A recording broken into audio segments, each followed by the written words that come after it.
হ্যাঁ গাইস, সকাল সকাল ঘুম থেকে উঠে একটু শহরের দিকে হাঁটতে হাঁটতে আমি হাতে বিরাস নিয়ে আমি বেরিয়ে পড়লাম। হ্যাঁ গাইস, হাতে বিরাস নিয়ে বেরোতে বেরোতে আমার বন্ধুকে বলি যে মেকানিক মিস্ত্রি বলা। কি মিস্ত্রি তো? তুই কি মিস্ত্রি? হ্যাঁ, ও এই বলে ছাগল মিস্ত্রি। দেখো अबे साले तभी मेरा माफ करना, गुस्से में इधर उधर निकल जाता हूँ। হ্যাঁ গাইস, তারপরে বন্ধু কথা শুনতে শুনতে আমি চলে গেলাম বাড়ি। হ্যাঁ গাইস, তারপর আর কি করি, তারপর কিছুক্ষণ পর আমি বেরিয়ে পড়ি একটু ছোট্ট বড় কাজের জন্য।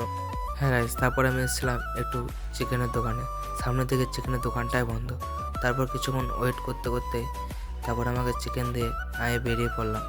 সামনের দিকে দুটো তিনটে ডগ দেখতে দেখতে আমি বেরিয়ে পড়লাম বাড়ির পথে রওনা দিতে। হ্যাঁ গাইস, তারপর আমি চিকেনটা নিয়ে তারপর আমি চলে আসি বাড়ি। হ্যাঁ গাইস, তারপর আমি চান টান করে ফুল রেডি হয়ে আমি বাইকটা নিয়ে বেরিয়ে পড়লাম একটু ঘুরতে যাওয়ার জন্য। হ্যাঁ গাইস, তো আজ যাবো আমি একটু ঘুরতে।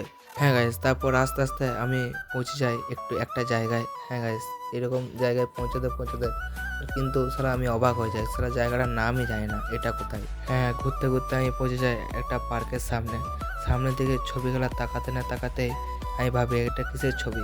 তো সামনে দেখি যে না গাইস, এটা একটা পার্কে ঢুকতে না দেওয়ায় তারপর আমি ব্লগটা শেষ করতে শুরু করি।